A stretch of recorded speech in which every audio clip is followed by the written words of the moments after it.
शाम के 7:30 बजने वाले हैं थोड़ी देर में और वक्त हो गया उत्तराखंड एक्सप्रेस का। आपके साथ मैं हूं प्रीति बिष्ट। सबसे पहले बात करेंगे बीजेपी विधायक महेश नेगी की।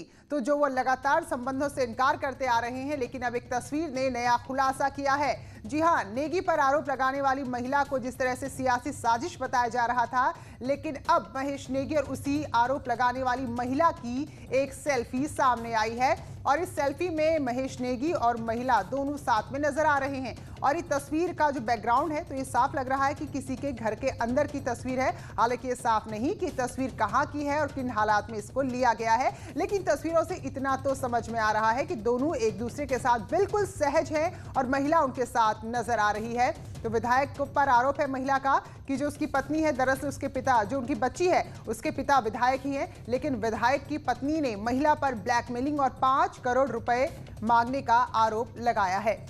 अनुपम त्रिवेदी हमारे संपादक उत्तराखंड के हमारे साथ जुड़ चुके हैं। तो अनुपम जी, जो सफाई विधायक की तरफ से आ रही थी और जो तस्वीर आई है, दोनों में बिल्कुल विरोधाभास है। जी प्रीति, बिल्कुल। ये देखिए, एक तरीके का नया खुलासा है जिसमें विधायक दिख रहे हैं महिला के साथ, जिस पर विधायक की पत्नी ने आरोप लगाया था कि ये फिरौती मांग रही है 5 करोड़ की। तो कम से कम पुलिस इन सारे लिंक्स को जोड़ रही है और सूत्रों का यह भी कहना है कि कुछ व्हाट्सएप के स्क्रीनशॉट दिए गए हैं विधायक की पत्नी की तरफ से पुलिस को, जिसमें रुपये की लेन देन की भी बात है। तो कम से कम एक चीज तो बड़ी साफ है कि आपस में एक दूसरे को जानते थे और लंबे समय से इनका शायद मिलना जुलना भी रहा होगा। हालांकि ये बात खुद विधायक की पत्नी ने भी लिखा है कि ये महिला उनके घर में आती थी, क्षेत्रीय विधायक होने के नाते तो अपनी माँ के साथ आते रहती थी अपनी समस्या गिनाने के लिए। तो ये लिंक जो है महत्वपूर्ण कड़ी है एक तरीके का, जो मिला हुआ, जो इनको सेल्फी का जो पुलिस के पास एविडेंस आया है। अब उसमें देख रहे हैं कि पुलिस कार्रवाई किस तरीके से करती है, क्योंकि जो आरोपी महिला है उसके पति ने साफ इनकार कर दिया है। देहरादून में पूछताछ के लिए बुलाया था पुलिस ने आने से, उसने का कहना था कि उसकी जान को खतरा है, वो नहीं आ सकता। तो इसमें कई कड़ियां जुड़ते चले जा रही हैं प्रीति। अब ये डायरेक्शन, अब इसका जो पूरा इन्वेस्टिगेशन का डायरेक्शन है, पुलिस के लिए भी चैलेंज है कि किस तरीके से आगे को करना है, क्योंकि महिला का ये भी आरोप है कि वो जो अपनी एफआईआर लिखवाना चाहती है, क्रॉस एफआईआर, पुलिस को कर नहीं रही है। तो अभी उसमें कोर्ट की जाने की भी बात उसने कही है, वो हाईकोर्ट जाएगी। और ये जो जितने एविडेंस हैं इस तरीके के, देखिए जितने ये डिजिटल एविडेंस मिल रहे हैं, फोटो है, स्क्रीनशॉट है, ये मामला अब बड़ा उलझता जा रहा है। लेकिन इसमें एक चीज साफ है कि दोनों एक दूसरे को जानते थे, पैसे की लेन देन की भी बात शायद हुई होगी। तो अब इन्वेस्टिगेशन पुलिस को करना है कि किस तरीके से और क्या आरोप किस पे फिक्स करती है। बिल्कुल, क्योंकि तस्वीरों में जितने सहज दोनों नजर आ रहे हैं, तो ऐसे में लग रहा है कि वाकई में जान पहचान यहाँ पर है और मिलना जुलना काफी रहा होगा। तो चलिए, अब छानबीन जो भी होगी उसका इंतजार करते हैं। बहुत बहुत धन्यवाद आपका हमसे जुड़ने के लिए। तो राज्य में काफी हलचल है पूरे इस मामले को लेकर। तो जहां सीधे सीधे आरोपों से नकार रहे थे महेश नेगी और उनकी पत्नी आरोप लगा रही थी कि भाई पैसे ऐंठने के लिए सारी बातें कही जा रही। फिलहाल इन सब के बीच सेल्फी सामने आई है।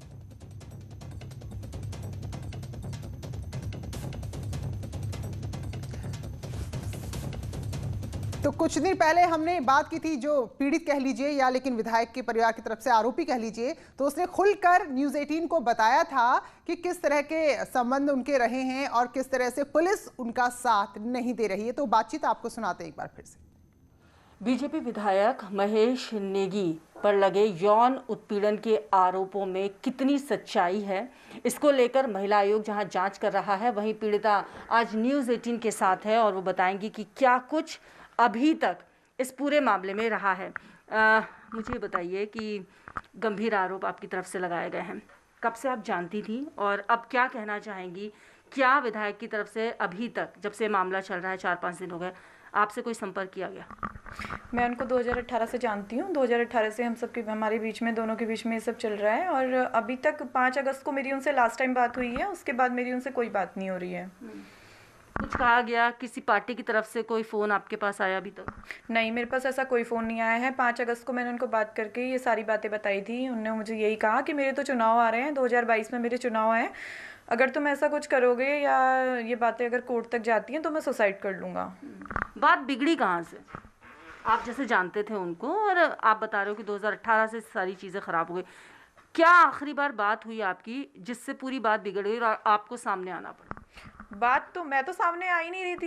एफआईआर तो उनकी वाइफ ने मेरे लिए करवाई कि मैं उनसे 5 करोड़ रुपए मांग रही थी। 25 लाख रुपए देके उनकी वाइफ ने मुझे चुप रहने को बोला, जो कि मैं अभी तक, मतलब पैसों का मुझे कोई लालच नहीं है, मुझे अपनी बेटी का उनके साथ डीएनए टेस्ट करवाना है, बस मुझे डीएनए की रिपोर्ट आने तक इंतजार करूंगी। उसके बाद जो उचित कार्रवाई होगी, या मैं गलत हूँ वो गलत हूँ, इसका निष्कर्ष उसके बाद निकलेगा ना, डीएनए टेस्ट के बाद। बस मैं ये चाहती हूँ वो डीएनए टेस्ट करवाएं अपना। उनकी वाइफ के ने जितने भी मेरे पे आरोप लगाए हैं सारे आरोप झूठे हैं। मैंने उनसे कोई पैसे नहीं मांगे और ना मुझे अभी कोई पैसे चाहिए, मुझे बस डीएनए की रिपोर्ट चाहिए। आप ये भी कह रही हैं कि आमने सामने होकर बातचीत होनी चाहिए, वो बात नहीं करना चाह रहे हैं आपसे। उसके बाद आपने 5 अगस्त के बाद उनको कॉल किया था? नहीं, मैंने 5 अगस्त के बाद उनको कोई कॉल नहीं किया था। जब मेरी बात उनकी वाइफ से हुई थी, उस दिन उनके बार बार मेरे पास फ़ोन आ रहे थे, मुझे फ़ोन कर रहे थे, मैंने उनसे कोई बात नहीं करी। उनकी वाइफ से मेरी बात हो गई थी, उसके बाद वो खुद ही आके यहाँ मुझसे मिली हैं। वो कह रही हैं कि मैंने उनको मिलने बुलाया है, ऐसा नहीं है, वो खुद ही आके मुझसे मिली हैं यहाँ पे। बस पुलिस मेरी एफआईआर लिखे, यही कहना चाहूँगी, और उनका डीएनए टेस्ट जल्द से जल्द हो, क्योंकि मुझे और मेरी बच्ची की जान को खतरा है। जिस तरह से उनकी वाइफ रोज़ रोज़ नए नए लेटर दे रही हैं कि अभी उनकी बच्ची को प्रोटेक्शन मिलनी चाहिए या मुझे प्रोटेक्शन मिलनी चाहिए, अब उन्हें मेरी बच्ची और मुझे मेरा क्या डर है, वो इसलिए सामने है। और इस मामले में एक और नया मोड़ आज आया है। नेगी पर आरोप लगाने वाली महिला के पति जो शामली में रहते हैं, उन्हें दून पुलिस ने बुलाया था, लेकिन उन्होंने आने से इनकार कर दिया है। का कहना है कि अब महिला से कोई संबंध नहीं है और देहरादून में अब मेरी जान को खतरा भी है। तो पुलिस को फोन कर शामली से देहरादून नहीं आने की जानकारी महिला के पति ने दे दी है। वही खबर ये भी मिल रही है कि पुलिस ने विधायक की पत्नी से व्हाट्सएप डिटेल ले ली है, जिसमें आरोपी महिला और विधायक की पत्नी के बीच पैसों के लेन देन की बात हुई है। देखिए, इसमें सारे एस्पेक्ट्स को हम लोग एग्जामिन कर रहे हैं और जो आरोप उन्होंने ब्लैकमेलिंग के लगाए हैं, उसमें जो एविडेंसेस सामने आ रहे हैं उनको भी एग्जामिन कर रहे हैं। जो एलिगेशंस महिला ने लगाए हैं उनको भी हम लोग एग्जामिन कर रहे हैं और हमारा प्रयास यही है कि टाइमली हम लोग इसको कंप्लीट करें, लेकिन साथ ही साथ जो तमाम एस्पेक्ट्स हैं वो सभी को एग्जामिन करते हुए जो सही कार्रवाई हो उसको एंश्योर करने का हम लोग फोकस कर रहे हैं। और अब बात करेंगे राज्य में हो रही बारिश की। तो बारिश की वजह से पहाड़ों से भूस्खलन लगातार जारी है। चमोली जिले में मानसून का सबसे ज्यादा असर सड़कों पर देखने को मिल रहा है। बद्रीनाथ हाईवे, भनेरपानी, कौड़िया, कुहेड़ के साथ नंदप्रयाग हिलेरी स्पॉट और कर्णप्रयाग के पास बने नए स्लाइडिंग जोन में सबसे ज्यादा लोग परेशान हैं। ग्रामीण इलाकों में भी सड़कें जगह जगह बंद हो गई है, जिससे आना जाना असंभव हो गया है। वहीं चमोली में आज भी 25 ग्रामीण सड़कें ऐसी हैं जो बंद हैं। तो ये लोग जो इन गांव में रहते हैं वो बाकी दुनिया से बिल्कुल कट गए हैं और राशन पानी तक की किल्लत इन लोगों के सामने हो रही है।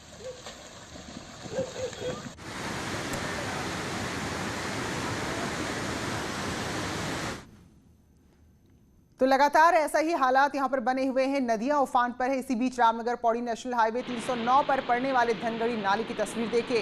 कार है, काफी वजनदार कार होती है और लोग उसके ऊपर बैठे, उसके अंदर बैठे हो तो सोचिए, लेकिन उसके बावजूद लहरों में ये कार एक खिलौने की तरह नजर आ रही है। तो गुरुवार का एक वीडियो बताया जा रहा है, तो किसी यात्री ने कर अपने मोबाइल में यहाँ कैद किया था। तो इससे आप अंदाजा लगाइए कि कितने तेज बहाव है पानी का, जिसमें कार भी खिलौने की तरह तैरती नजर आ रही है।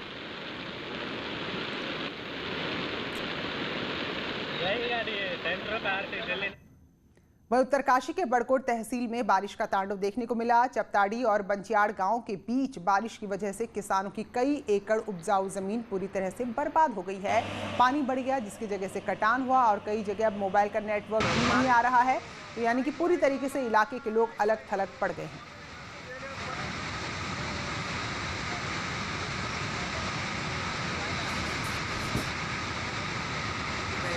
और उधर हमारे रंगड़ी खड़ में जो है पूरा संपर्क मार्ग क्षतिग्रस्त हो गया है। वहाँ से आने जाने को कोई साधन नहीं है, मात्र एक ट्रॉली के सारे ही आदमी आवागमन कर रहे हैं। उधर पंचाण गाँव वाले की जमीन भी बहुत ही स्वाह हो गई उस तूफान से, और उधर पशुओं पर कोई संपर्क नहीं हो रहा है, नेटवर्क नहीं है। और वहीं पिथौरागढ़ जिला मुख्यालय से करीब चैसर गांव की बात करें तो यहां भी बारिश का तांडव देखने को मिला है। एक मकान ढह गया और 3 लोगों की दर्दनाक मौत हो गई है। मरने वालों में पिता और उनके 2 बच्चे शामिल हैं, जबकि एक महिला गंभीर रूप से घायल हुई हैं। तो बताया जा रहा है कमरे में पति पत्नी और उनके 2 बच्चे सोए थे और अचानक मकान ढह गया। 5 साल और 7 साल के 2 बच्चों की मौत अस्पताल पहुंचने से पहले ही हो गई, जबकि पिता ने अस्पताल पहुंचते ही दम तोड़ दिया। तो बहुत ही दर्दनाक की तस्वीरें, दर्दनाक घटना। तो जो महिला बची है इस घर में बस, जिन्होंने अपने पति और 2 बच्चों को खो दिया है और फिलहाल उनकी हालत अस्पताल में स्थिर बनी हुई है।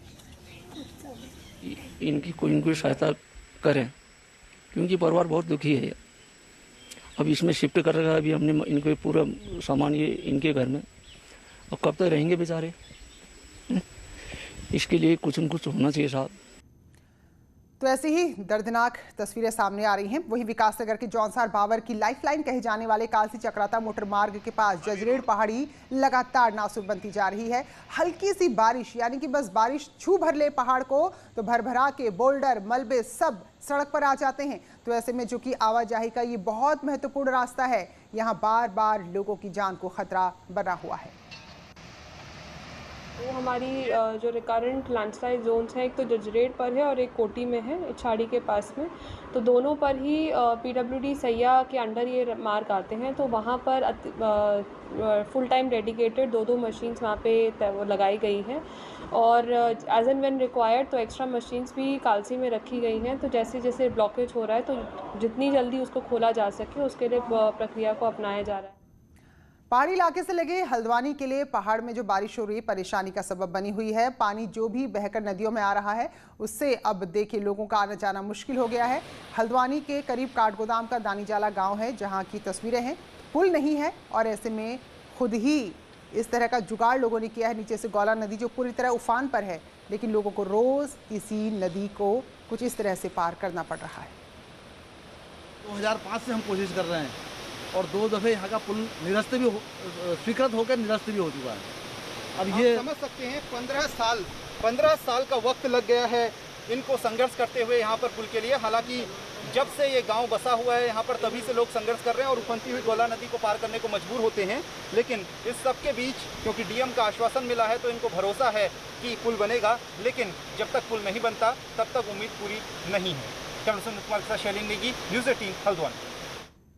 वहीं टिहरी जिले में NH-94 बार बार बंद हो रहा है। वहीं NH-58 की बात करें तो तोता घाटी के पास मलबा आने की वजह से बंद है और जिले में इस वक्त 1 दर्जन से ज्यादा यानी कि 12 से ज्यादा ऐसे रास्ते हैं जो मलबा और बोल्डर के चलते बंद हो गए हैं। और बारिश का पानी टिहरी के डैम में भी लगातार जा रहा है जिससे झील का जलस्तर 811.30 मीटर पहुंच गया है। वहीं टिहरी डैम से पानी डिस्चार्ज किया जा रहा है, पानी छोड़ा जा रहा है और जो लोग बांध के आसपास बसे हुए हैं, झील के आसपास बसे हुए हैं, उनके लिए भी खतरा लगातार बढ़ रहा है।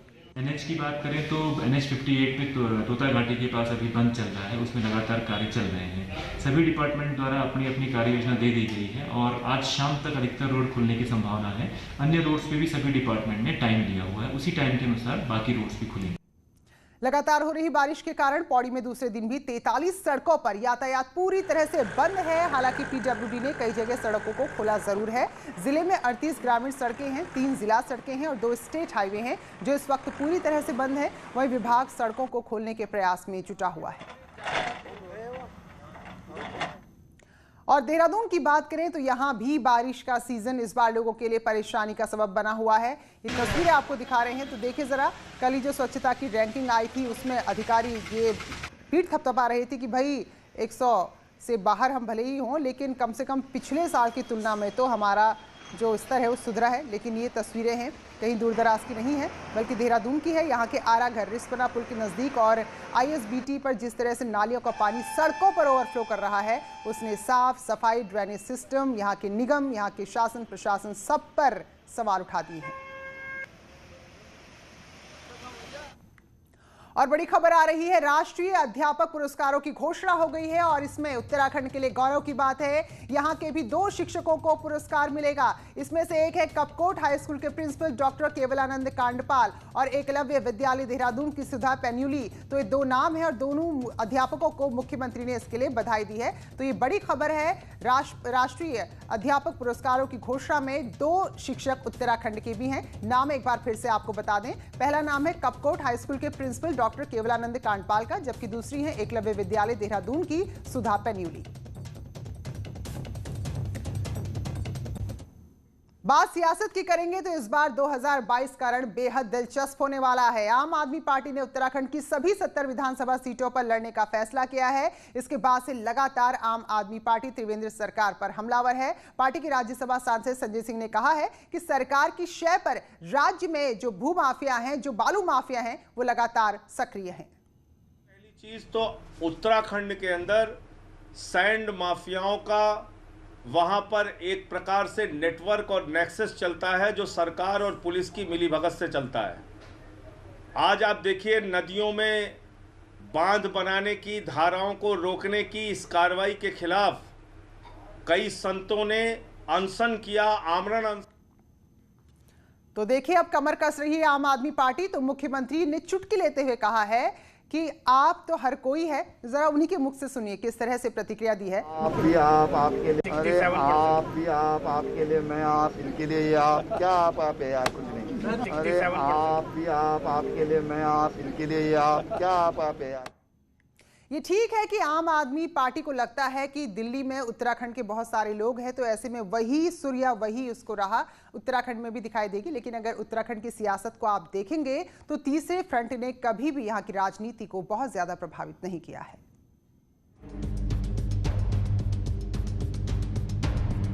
उत्तराखंड राज्य बनने के बाद से ही तीसरे फ्रंट बनते बिगड़ते रहे हैं और अब एक बार फिर आम आदमी पार्टी के मैदान में आने से ऐसे ही समीकरण नजर आने लगे हैं।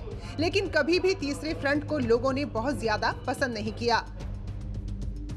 2002 में यूकेडी को 4, बीएसपी को 7 सीट मिली, जबकि 2007 में बीएसपी की सीटें बढ़ी और 8 हो गई। 2007 में उत्तराखंड क्रांति दल 3 सीटों पर ही सिमट गई। 2012 में बीएसपी यूकेडी 3-3 सीटों पर अटक गए। 2017 में क्षेत्रीय पार्टियों का पत्ता ही साफ हो गया। जहां तक उत्तराखंड का सवाल है, आज तक यहां पर तीसरी शक्ति कभी नहीं उभरी है। यहाँ 2 पार्टियों में आपस में टक्कर होती रही है। भारतीय जनता पार्टी ने यहाँ के सभी सांसद जीते हैं, 70 में से 57 विधायक जीते हैं। हमारा पाया यहाँ पर मजबूत है। आम आदमी पार्टी अगर कुछ लड़ेगी, कुछ वोट लाएगी तो अन्य दलों के वोट काटेगी। भारतीय जनता पार्टी को उसका लाभ मिलेगा। बीजेपी आपको पूरी तरह से खारिज कर रही है, तो कांग्रेस ने साफ कह दिया कि दिल्ली और उत्तराखंड के हालात बिल्कुल अलग हैं। तो वो आपकी नज़रों में जो ख्वाब हैं वो ख्वाब ही रह जाएंगे।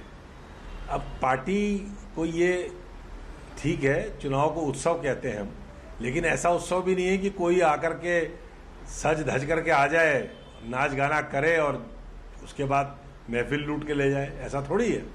उत्तराखंड के अंदर 3.5 साल से भारतीय जनता पार्टी के कुशासन के खिलाफ अगर कोई लड़ रहा है तो कांग्रेस लड़ रही है। हर 5 साल में राज्य में सत्ता बदल जाती है, यानी सरकारें जनता की उम्मीदों पर खरा नहीं उतरती और इसी वैक्यूम को भरने के लिए आम आदमी पार्टी हाथ पैर मार रही है। अब देखना होगा कि आप अन्य राज्य की तरह हवाई चुनाव लड़ती है या फिर पूरी ताकत से उत्तराखंड के दंगल में उतरती है। न्यूज़ 18 के लिए देहरादून से सुनील नवप्रभात की रिपोर्ट। तो नतीजे जो भी हों, लेकिन ये तो जरूर है कि अब दिलचस्प मुकाबला होगा और कांग्रेस जो सोई नजर आ रही है शायद उसका लाभ आम आदमी पार्टी उठा ले जाए। फिलहाल ब्रेक ले रहे हैं, लौट लीजिए।